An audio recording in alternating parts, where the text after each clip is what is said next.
ከአዲስ ሰው ጋር ስትገናኙ ወይም በሰዎች ስብሰባ መካከል ስትሆኑ ምን እንደምታደርጉ ጠፍቶባችሁ ወይም አላስፈላጊ ጭንቀት ተሰምቷችሁ ያውቃል? ሰው ስለኔ ምን ያስባል በሚል ስጋት ብቻ ከሰው ማህበራዊ ህይወት ውስጥ ራሳችሁን አረቃችሁ ታውቃላችሁ? ይህ ስሜት የሚሰማችሁ እናንተም ብቻ አይደለም። አብዛኛው ሰው በተለያየ ደረጃ ማህበራዊ መሸማቀቅ ያጋጥመዋል። ነገር ግን ይሄ ባህሪ ተፈጥሯዊ ስጦታ ሳይሆን ልንማረውና ልናዳብር የምንችለው ክህሎት ነው። ዛሬ በዚህ ቪዲዮአችን ማንኛውም ሰው ጋር በራስ መተማመን እንድትነጋገሩ የሚያስችላችሁን 7 ቀላልና ወሳኝ ደረጃዎች በሰፊው እንመለከታለን።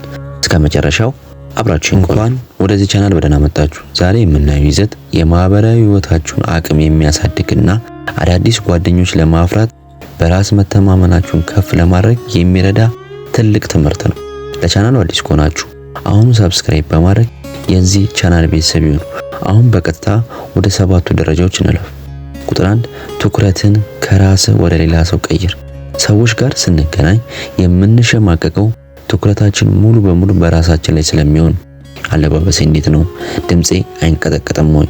ስህተት አልሰራውም ወይ? እያልን እናስባለን። መፍትሄው ትኩረትን ከራስ አግልለ በፊትህ ባለው ሰው ላይ አድርግ። እሱ በጥንቃቄ ማዳመጥና መረዳት ስትጀምር ያንተ የውስጥ ስጋት ሙሉ በሙሉ ይጠፋል። ቁጥር 2 ክፍት የሆኑ ጥያቄዎችን ጠይቅ። ንግግር እንዳይቆም እና መሸማቀቅ እንዳይፈጠር አዎ ወይም አይደለም በሚል መልስ አይደምደሙ። ጥያቄዎችን ጠይቅ። ለምሳሌ ስራ እንዴት ነው ከማለት ይልቅ የጀመርከው አዲስ ፕሮጀክት እንዴት ሆነልህ ብትለው ሰዎች ስለ ራሳቸው ማውራት ስለሚወዱ ንግግሩ ይቀጥላል። ቁጥር 3 የሰውነት ቋንቋን አስተካክል። ቃላት ከምትናገራቸው በላይ የሰውነት ቋንቋ ብዙ ነገር ይናገራል። ከሰው ጋር ስትነጋገር የአይን ግንኙነት አድርግ። እጆችን አጣጥፈ አትቁ፣ ክፍት ይሁኑ። ቀለል ያለ ፈገግታ ተጠቀም።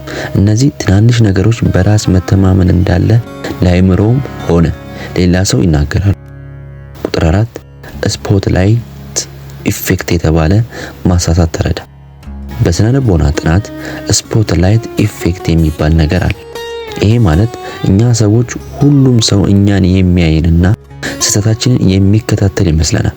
እውነታው ግን ሁሉም ሰው በራሱ ጭንቅላትና ጉዳይ ተጠምዷል። ማንም ሰው ያንተን ትናንሽ ስህተቶች ቦታ አይሰጥም። ይሄም ማወቅ ትልቅ እረፍት ይሰጣል።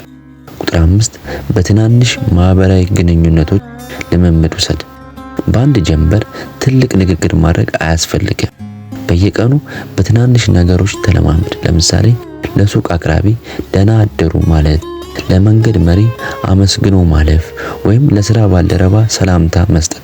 እነዚህ ትናንሽ ልምዶች ፍርሃትን በሂደት ያስወግዱታል። ቁጥር 6 ለማዳመጥ ቅድሚያ ስጥ። ጥሩ ተናጋሪ መሆን የለብህም። ጥሩ አድማጭ መሆን ግን ትልቅ ማግኘት። ሰው ሲናገር በሙሉ ትኩረት አዳምጥ። በጭንቅላት ምላሽ ስጥ። ሰዎች የሚወዱት ብዙ የሚያወራ ሳይሆን ስሜታቸውን፣ ሐሳባቸውን በትዕግስት የሚያዳምጣቸው ሰው ነው። ቁጥር 7 ፍጹም መሆን አትጠብቅ።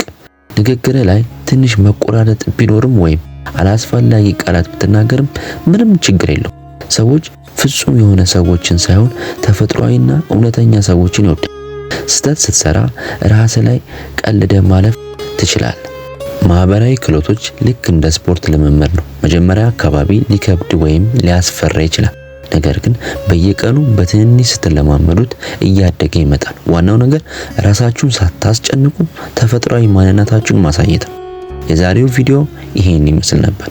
ከነዚህ 7 ደረጃዎች ውስጥ በአሁን ሰዓት ይበልጥ ልተገብሩት የወሰናችሁት የትኛው ነው? እንደተለመደው ኮሜንት ላይ ሐሳባችሁን አጋሩ።